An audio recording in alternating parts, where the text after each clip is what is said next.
Tumawag ang electrician ng alas 2:47 ng hapon. Nasa meeting ako kasama ang tatlong kliyente ng Mac Vibrate ang telepono ko. Si Boris Yegorov, ang lalaking inupahan ko para ayusin ang flickering na ilaw sa opisina ng aking namayapang asawa. Mahigit 2 taon ko nang ipinagpaliban ang pag-ayos na iyon, hindi ko magawang baguhin ang kahit ano sa kwartong iyon. Halos hayaan ko na lang itong pumunta sa voicemail. Pagkatapos ay nakita ko ang text na sumunod. Urgent, sagutin mo. Nakpaalam ako sa conference room. Lumabas sa hallway at tinawagan siya pabalik. Sir, halos bulong na ang boses ni Boris, nanginginig. Kailangan mong umuwi ngayon at mag-isa ka. Huminto ang tibok ng puso ko. Sunog ba? May nangyari ba? Hindi sunog? Pakiusap, Ginoong Kuznetsov? Bilisan mo lang. Boris, anong nangyayari? Natatakot mo ako. Mahabang katahimikan. Naririnig ko ang pahinga niya. Naririnig ko ang takot sa bawat pagbuga. May natakpuan ako sa likod ng dingding. Isang bagay na itinago ng asawa mo. Nangutol ang boses niya. Sir, sa tingin ko kailangan mong makita ito. Sa likod ng dingding? Anong pinagsasabi mo? Pakiusap lang, pumunta ka. Ayaw kong sabihin pa sa telepono. Hindi ko alam kung sino. Pumunta ka lang mag-isa. Pinutol ang linya. Nakatayo ako sa hallway na iyon ng matagal. Telepono pa rin nakadikit sa tainga, nakikinig sa katahimikan. Mahigit 2 taon nang patay ang asawa ko. Namatay siya sa aksidente sa sasakyan. Failure nga ang preno sa daan sa bundok. Inilibing ko siya. Nagluksa.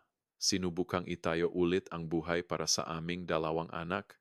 At nayon ay sinasabi sa akin ng isang electrician na may itinago siya sa likod ng dingding. Kinuha ko ang diaket ko. Sinabi sa assistant ko na may family emergency. At nakmanaho pauwi ng mas mabilis kaysa kailanman sa buhay ko. Tahimik ang bahay nang dumating ako. Masyadong tahimik. Nakapark pa rin ang van ni Boris sa driveway. Hindi nakalok ang front door. Pumasok ako. Tinatawag ang pangalan niya. Dito sa itaas. Galing sa second floor ang boses niya mula sa opisina ni Elena.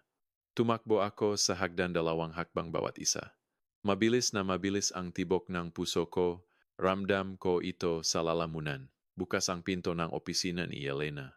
Ilang buwan na, marahil mas matagal, na hindi ako pumasok sa kwartong iyon. Pagkatapos niyang mamatay, isinara ko ang pinto at iniwan ito. Nasa shelves pa rin ang mga libro niya. Nasa mesa pa rin ang computer niya. Nakasabit pa rin sa likod ng upuan ang sweater niya. Hindi ko kayang harapin ang mga paalala na wala ko. Nakatayo si Boris sa gitnang warto. Maputla ang mukha, nanginginig ang kamay. Malaking lalaki siya, 39 taong gulang. Malapat ang balikat, ang uringang tao na mukhang hindi kailanman natakot sa kahit ano. Takot na takot siya ngayon.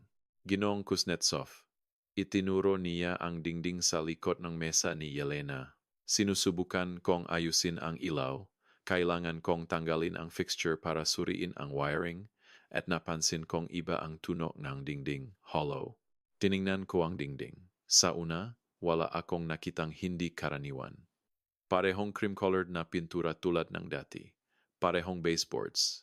Pagkatapos ay napansin ko ang seam. Isang manipis na linya sa drywall, halos hindi makita mula sahig hanggang kisame. Ang uringang seam na hindi mo mapapansin maliban kung hinahanap mo ito. Hindi ko sinasadyang manghusga. Sabi ni Boris, pero naroon ito, pinindot ko ito, inabot niya at pinindot ang dingding. Bumukas ng pasulong ang isang panel. Sa likod nito ay isang kwarto na hindi ko kailanman alam na umiral. Maliit ang espasyo. Humigit kumulang 4 ft 4 ft. Kinuha mula sa dead space na akala ko ay nasa pagitan ng opisina ni Yelena at ng hallway closet. Isang single LED light strip ang tumatakbo sa kisame. Battery-powered, mahinang kumikinang pa rin pagkatapos ng lahat ng panahon. Sa loob ay isang metal safe na humigit kumulang 2 FA ang taas, isang filing box, isang laptop at isang corkboard na nakamount sa dingding na puno ng larawan, dokumento at sticky notes na konektadong kulay na string. Pumasok ako sa hidden room, tumatanging iproseso ngang utak ko ang nakikita ko. Ano ito? Hindi tunog ang sarili ko ang boses ko. Boris, ano ito? Hindi ko alam, sir. Nakita ko ito at hindi ko hinawakan ang kahit ano maliban sa pagtingin.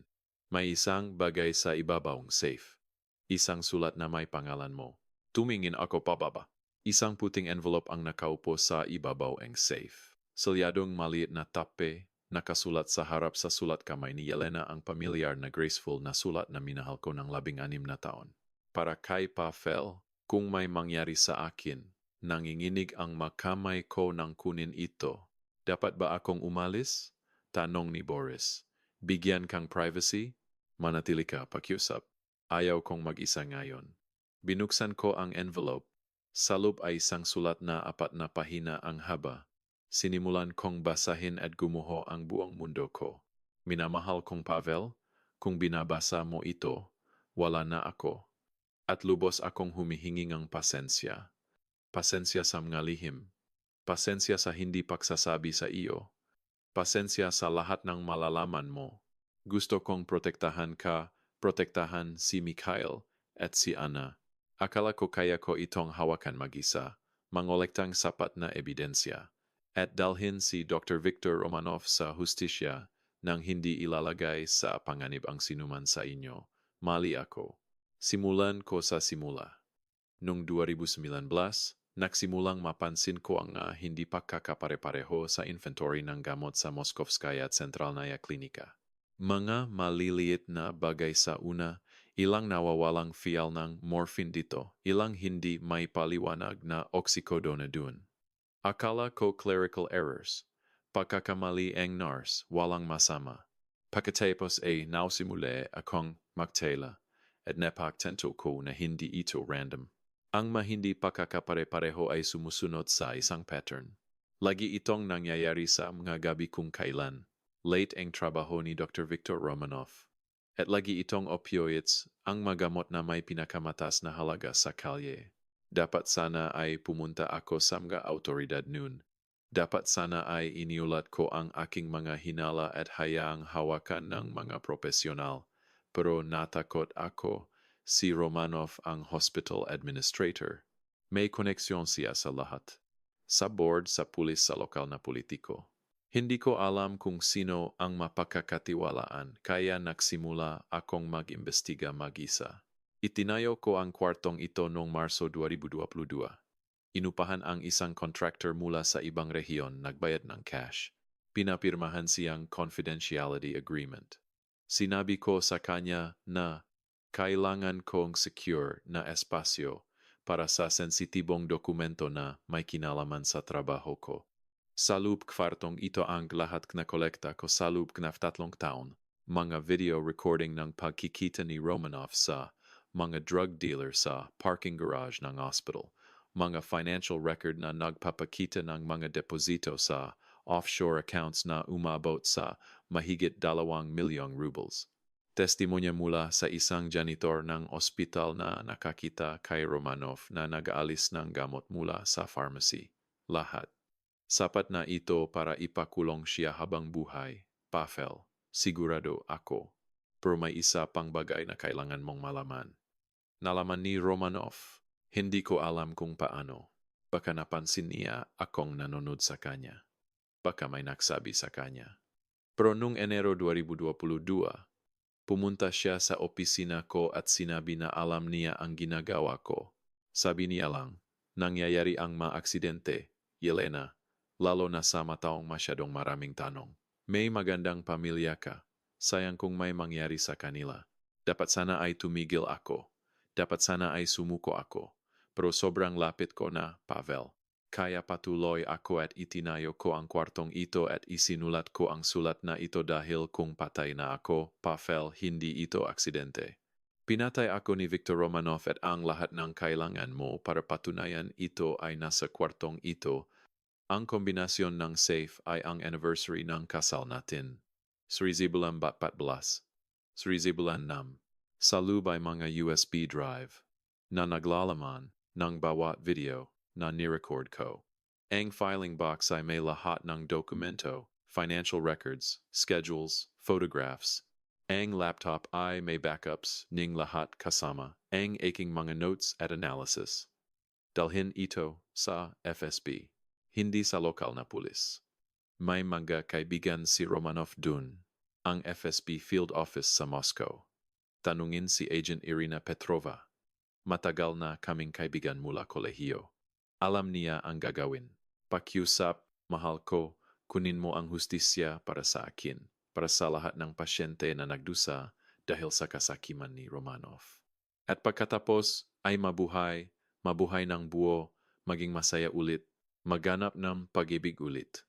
Kailangan ng maanak natin ng ama na hindi lamunin ng lungkot. Ikaw ang pinakamagandang nangyari sa buhay ko. Sabihin mo kay Mikhail na proud ako sa lalaking nagiging siya. Sabihin mo kay Ana na sa tingin ng nay niya ay siya ang pinakamatapang, pinakamabait na babae sa mundo. Mahal ko kayong tatlo, magpakailanman.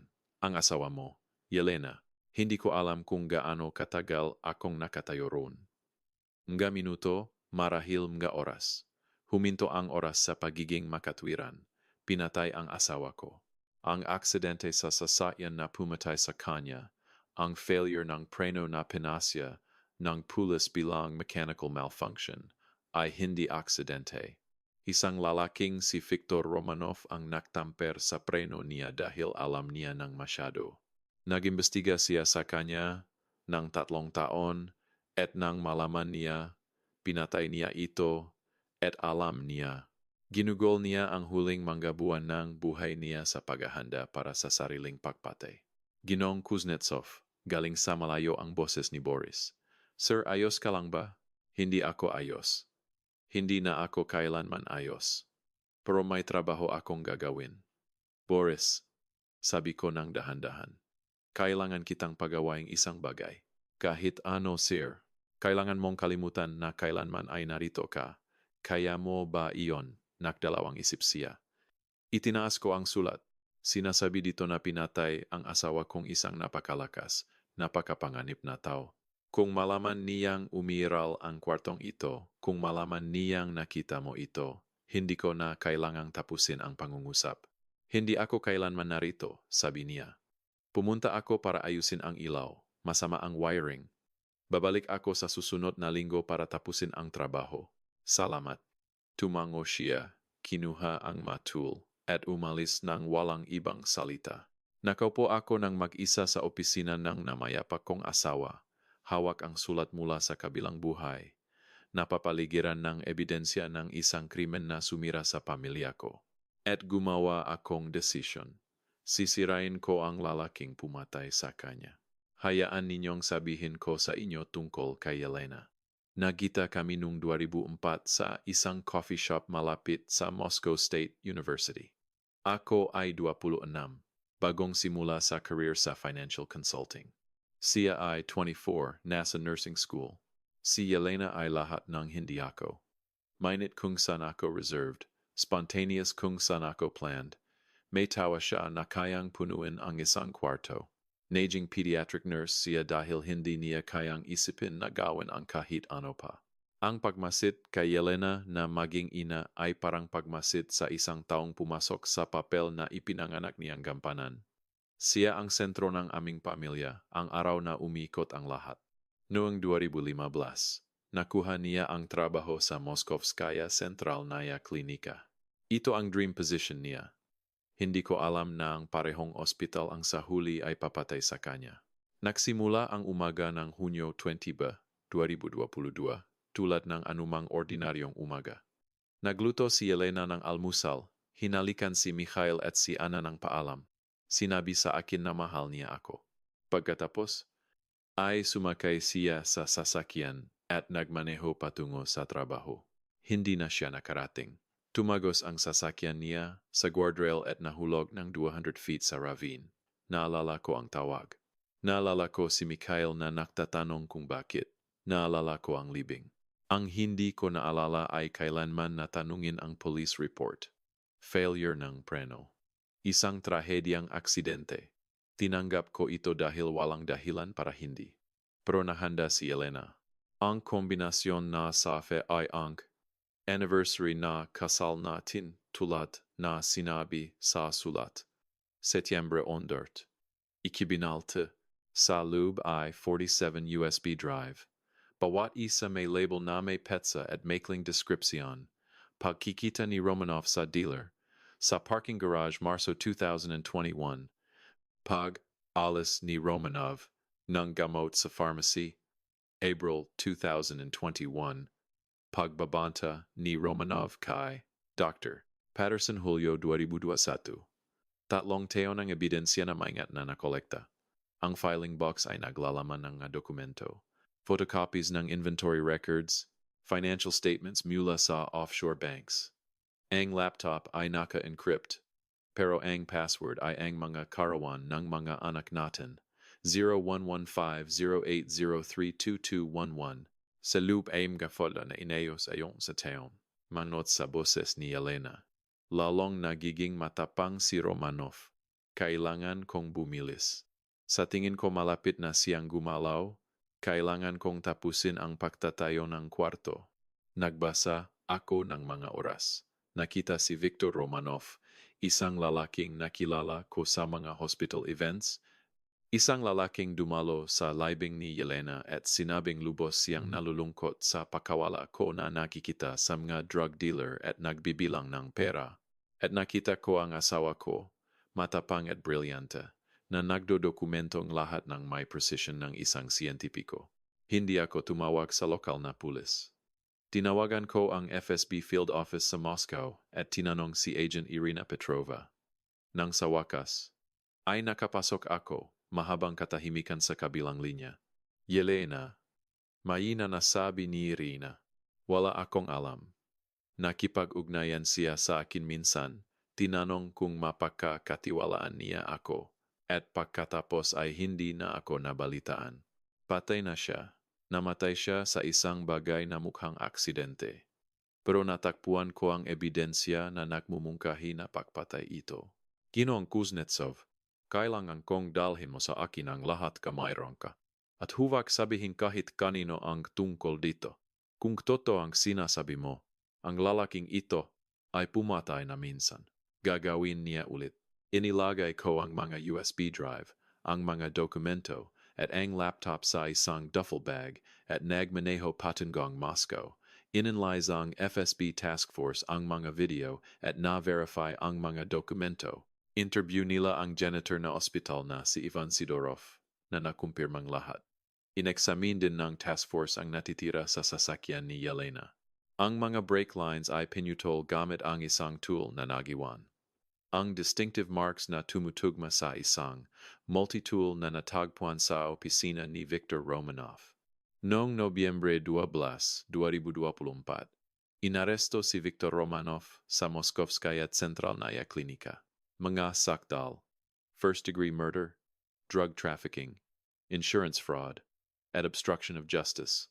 Pinanood ko ang pag-aresto sa balita, hawak ang sulat ni Yelena. Nakuha namin siya, bulong ko. Yelena, nakuha namin siya. Nagsimula ang paglilitis noong Marso 2025.